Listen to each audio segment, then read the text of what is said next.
So good morning again. Good to see your beautiful faces this morning. It's good to be here with you all this morning. So I'm going to begin this morning. I want to invite you to participate this morning. As we begin, I have a couple of affirmations that I want to share with you today. The first one is this. I sort of borrowed this from Unity co-founder Myrtle Fillmore, but I changed it up just a little bit. So I want to invite you to say this with me. We're going to say it 3 times. First time, I want you to really take it in to your head so that this is something that you can truly believe. Then I want to breathe it down into your heart so that you can really begin to embody the energy of these words. And then I want you to say it as if you are allowing that to flow from your heart out into the world. Make sense? All right, so let's say it together. Let's get it into our heads. I am a radiating center of divine life and unconditional love. You believe it? Yeah? All right. Now let's take a breath. Let's breathe it into our hearts and say it from our hearts. Breathe deeply. All right, now, I am a radiating center of divine life and unconditional love. You feel it? All right. Now I want you to breathe it in. I want you to allow every cell of your body to resonate with the energy of these words and imagine that you are breathing that out into the universe. So let's say it one more. Take a breath. Together. I am a radiating center of divine life and unconditional love. Now breathe in the energy that is now in this space. Feel the connection with each other, with the life, with the energy. Because you intentionally connected with that energy. It's not that it wasn't there. It's always there. Our opportunity is to open our minds and our hearts and our spirits and every aspect of our being to connect with it consciously and allow it to flow through us. And the next one is, I open the floodgate of my heart to allow that life and love to flow freely as me. Once again, we'll say it 3 times. Take it into your head. I open the floodgate of my heart to allow that life and love to flow freely as me. Take a breath, breathe it into your heart. Feel it. What I'm inviting you to do is not just to get it out of your head, but to really feel the energy that is imbued in the words. So let's take a breath, breathe into your heart. And let's say it one more time. I open the floodgate of my heart to allow that life and love to flow freely as me. And one more time. Now I want you to feel it in the bottom of your feet. I want you to ground that right here and now. So together, breathe. I open the floodgate of my heart to allow that life and love to flow freely as me. Just take a deep breath for a moment and feel into that. Feel into the declaration. Feel into your willingness or unwillingness to truly own that. And allow that to be your focus. As I talked about last week, it is this river, I'm calling it this river of life that is constant, inexhaustible, that is flowing in us and through us and as us. It's flowing into us. Emerson said you are an inlet and may become an outlet for all there is of God. You are an inlet and may become an outlet for all there is of God. Do you believe that? Can you grasp that, really? Charles Fillmore, the co-founder of Unity, said your mission is to express all that you can imagine God to be. What do you imagine God to be? What is that allness? What is the allness of God that we are inlet of? What is this God that we can imagine to be? Not a rhetorical question. What do you imagine God to be? Say it out loud. Total love, our inner nature, connection. Anything else? Beyond my ability to imagine. Love, you talked about love. You talked about hope. You talked about peace. We talk about God, these divine ideas that we associate with this energy of God, the allness, the wholeness, the prosperity, the abundance, the life that God is, universe, source. And you and I are its vessels if we open ourselves to be that. But why don't we? I wanted to share a story with you, though. It's almost as if there is that within us that really wants to express, but somehow we are blocking it sometimes. I went to a restaurant the other night to take out. It was, well, I won't do a commercial. Anyway, it doesn't matter what it was. I went to a restaurant the other night to get some food, and I was walking into the restaurant, and these two younger women walked in, and the car was parked like right there by the door, and I heard this child screaming at the top of her lungs. I was probably, I don't know, I didn't see the child. I was guessing they were maybe about 3, but they wanted out of that car, baby. They wanted out of that car, and they weren't embarrassed to let you know they wanted out of that car. That's probably about a 3 or 4-year-old. Well, I heard that, and I thought, wow. I believe there's something in me and probably something in you that is like that child that says, let me out. Let me out of here. Now, we probably can't go around all day long screaming, let me out of here. But you might try it sometime. They might lock us up if we did it all the time.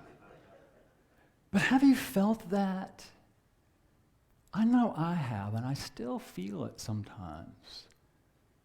That there's something within me as me that wants to express, that wants to be let go, wants to be let out, to express the fullness of God, the fullness of the divine that I am. Or that it is as me. Anybody else ever feel that way? You don't have to raise your hand. But please don't let me be alone in that. But there's something that we allow to block that flow. And I think that what that something is that all that stuff that we take on that begins to block the flow from our hearts. Ideas about ourselves, ideas about the world, judgments, doubts, confusion, experiences that we've had. I'm sorry, I have to take this off, it's too warm. Experiences that we've had that maybe it's so painful we don't know how to deal with them. Traumatic experiences, and their energy energy that begins to gather around our hearts and begins to block that. In the Buddhist tradition, they call that samskaras. Experiences that we haven't fully allowed ourselves to have. And I think in some ways that becomes our identity. We begin to identify with those energies. And that's what some people call the ego. Charles Fillmore, I love what Charles Fillmore called it. He called it the adverse ego. I think that's a more appropriate way to look at it. Because there are ideas about ourselves, ideas about the world, experiences that we've had that we identify with that are really not us. It's not who we are. And yet we continue to operate out of that, and I believe it blocks the natural flow of life. That life that wants to live itself as us. Now, I want to say this about the ego. I think that in some ways it can become the new thought devil. You know, we try to demonize this idea of the ego. It's not about demonizing it, it's about understanding it, right?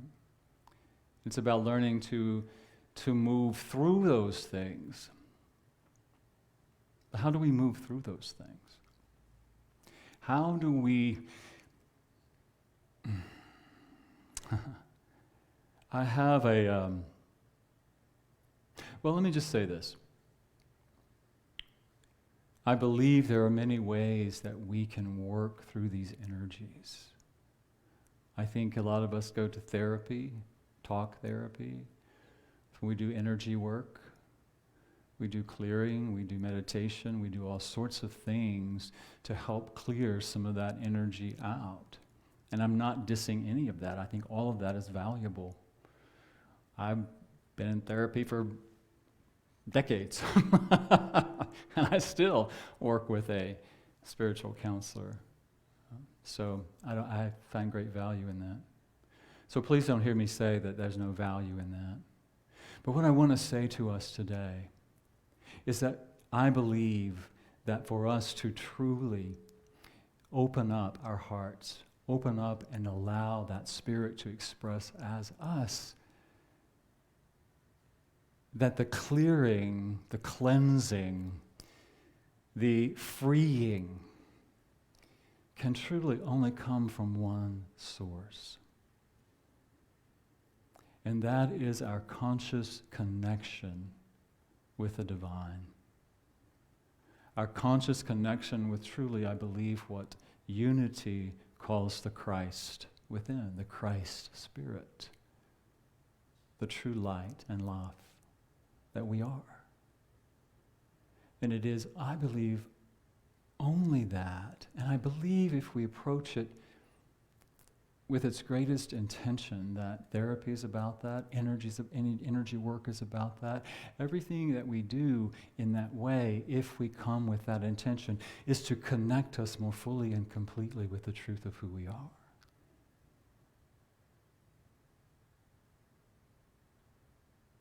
And I believe that is really the only way that we are going to clear away some of that energy. It has to come from within out. You've probably heard, well, I know you have, if you've been around for very long in the unity movement or in certainly in Christianity, it is not I, but it is the Father within that does the work. Of ourselves, you know, I know in the 12 steps, we talk about I'm powerless. And a lot of people have a problem with that, especially in New Thought. I'm not powerless. I have a lot of power. I'm not powerless. People have resistance to that. But what it's really saying is I, of my limited idea of who I am powerless. I, of myself, as Jesus said, can do nothing. Nothing. It is the power within, the Christ within, the divine within, the light within that does the work of healing. And it is only that, I believe, that can truly free us from the bonds of that ego-created self. I was remembering, too, a prayer from 12 Steps that talks about free me from the bonds of myself, liberate me from the bonds of myself. This idea of who I am, who I think I am.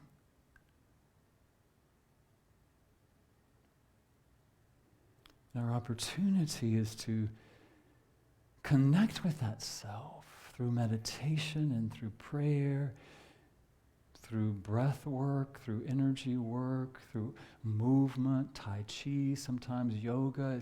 It's all about connecting with a higher knowing of who we are so that our hearts can be free, can be open. And I know for some people, I've heard stories of some people who it happens like that for. Hasn't been my experience. It seems to happen gradually.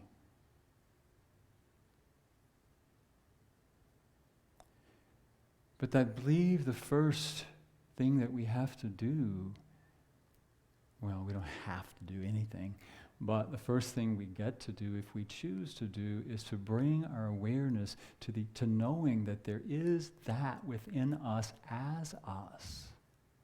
That is the power.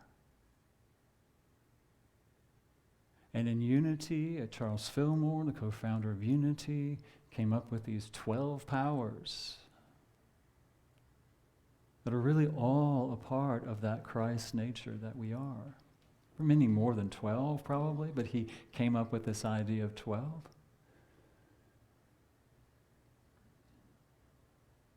The thing that I am recognizing for myself, and the thing that I want to share with you today, is that I can't and we can't continue to do the same old thing. I can't continue to play at it. I can't continue to just give mouth service to these spiritual practices and principles. Because I believe the world needs us to come alive, to be alive with Spirit. To be alive in the knowing, in the joy, in the life, in the love.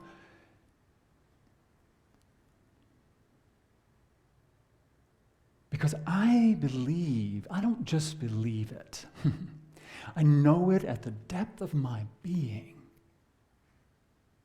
That the very essence of that life is love.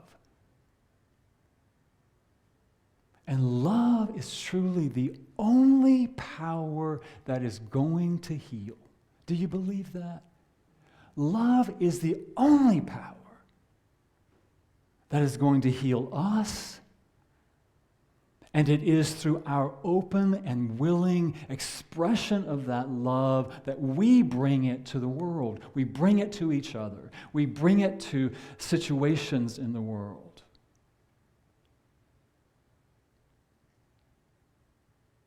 But it has to begin here. It has to begin with me. It has to begin with you.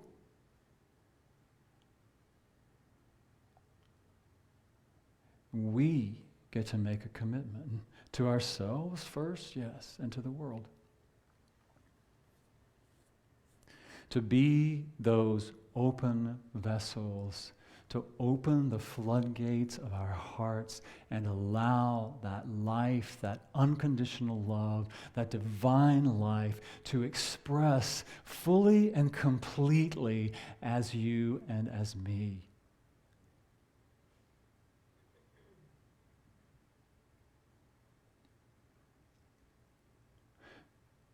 We, And I'm going to say we as the unity movement as a whole have to stop hiding our light. We got to get out there. Yeah. Somebody, people say, well, unity is the best kept secret. Well, let's don't keep it secret. Let's let everybody know. Because I do believe that the world is hungry for what we can share. And we have something that will help feed them and help bring love to ourselves, to each other, to this greater community, and to the world. So what I want to invite you to do this week, if you're willing, is to truly look at your own spiritual practices. Perhaps you do engage in a daily prayer practice, or a daily meditation practice, or some other practice that helps you get out of your head and into your heart. If you don't, I would encourage you to try it. If you do, I would encourage you to go even deeper with it. I would encourage you to lengthen your meditation practice. I would encourage you to pray more every day. I would encourage you to move. I would encourage you to go out with nature. I would encourage you to do whatever it is that you do to help you move beyond this veil and to move deeper into your connection with the very life of God that you are. The very life of love that you are. Because therein is healing. Unity co-founder Myrtle Fillmore experienced her healing. If you've been in Unity a long time, you know this. But your Unity co-founder Myrtle Fillmore healed from what would have been a death sentence, tuberculosis. How did she do that? She spent hours every day for years. It wasn't like it happened like that. She spent hours every day in prayer and meditation, blessing her body, connecting with spirit, and allowing that source within her to be the source of her healing.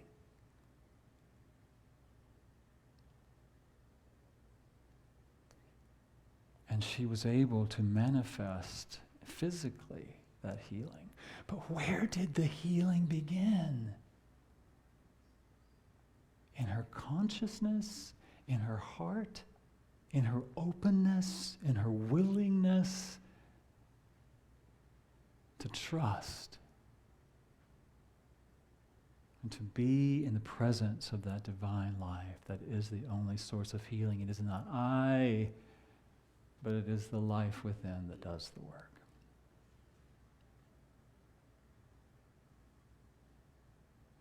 I'm going to invite you to say that with me. It is not I, but it is the life within that does the work. It is not I, but it is the life within that does the work. And our opportunities to connect with that, trust that, ignite ourselves in that, and to open ourselves up to be its expression. So take a breath with me. Once again, breathe into your heart. And let us say our affirmations one more time. There you go. I am a radiating center of divine life and unconditional love.